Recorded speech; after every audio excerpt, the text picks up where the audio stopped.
La FIDH et le CENIT, son organisation membre au Nicaragua, publient un rapport sur l'impact en droits de l'homme d'une concession qui a été octroyée à un investisseur chinois à travers différentes de ses entreprises. Cette concession a pour objet principal la construction d'un canal qui va relier l'océan Pacifique à la mer des Caraïbes, mais aussi différents méga-projets, un port en eau profonde, des zones franches, un oléoduc, etc. Je voudrais mentionner ici les trois principales constatations du rapport. La première est le fait que le régime juridique qui est instauré pour la création de cette concession est contraire à différents standards de droits de l'homme. Deux exemples. Le premier, la question de l'expropriation. En effet, la loi 840 qui a été votée dans le contexte de la mise en place de la concession prévoit que ne sera pas applicable aux victimes d'expropriation le droit commun nicaraguayen et en particulier que les victimes n'auront pas le droit à un recours administratif ou judiciaire contre la décision d'expropriation. Il est également prévu une indemnité absolument dérisoire qui ne permettra en aucune manière aux paysans, aux membres des communautés autochtones et afro de pouvoir récupérer un territoire équivalent et de pouvoir ainsi continuer à cultiver leur lopin de terre et vivre de cela. L'autre exemple est la question du droit à l'eau. Elle va en particulier affecter les personnes qui vivent autour du lac Cocibolca ou qui dépendent de ce lac. Ce lac est la première source d'eau douce d'Amérique centrale, il fait 8000 km² et les experts ont déjà dénoncé que le fait que ce lac soit traversé par le canal va avoir des dommages, va causer des dommages environnementaux irréparables. La deuxième constatation est le déséquilibre profond qui existe dans la relation contractuelle telle qu'est établie entre l'État du Nicaragua et l'investisseur. L'investisseur ayant des droits exclusifs sur le territoire définis de manière très large pendant 116 ans, et ça en échange d'une minuscule compensation pour l'État du Nicaragua. Il n'est par ailleurs prévu aucune royalties ou part aux bénéfices qui pourront être engendrés par les différents projets, ni aucune obligation en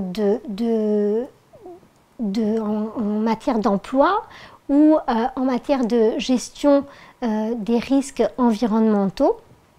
Et l'État du Nicaragua devra indemniser tout dommage causé par un retard ou par une impossibilité à mettre en œuvre les différents projets, et ce, même en cas de force majeure politique. La troisième constatation, elle est relative à l'étude que nous avons faite sur place dans la zone de construction du canal où nous avons interviewé plus de 130 personnes.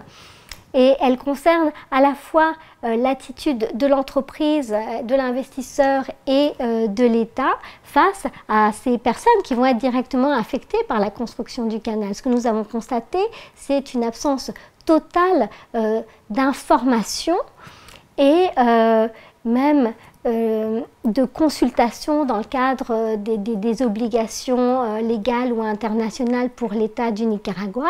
Et cela inclut le fait que pour la consultation des peuples autochtones et des communautés afro, on est face à un véritable simulacre et où on ne peut nullement considérer qu'il y ait eu une consultation libre et informée. En ce qui concerne également cette attitude de l'État nicaraguayen, il y a dès 2014 eu une véritable mise en place d'actions d'intimidation envers les communautés qui osaient se mobiliser contre la construction du canal avec une militarisation des zones, des points de péage policiers, de la criminalisation de certains des leaders, une répression des manifestations. On a même expulsé des étrangers qui se trouvaient sur place, soit pour enquêter, soit en solidarité. Tous ces éléments nous conduisent, la FIDH et le CNID, à affirmer que nous sommes face à un accaparement de terre et aussi d'eau, et à considérer que ce projet ne peut pas constituer un projet de développement durable.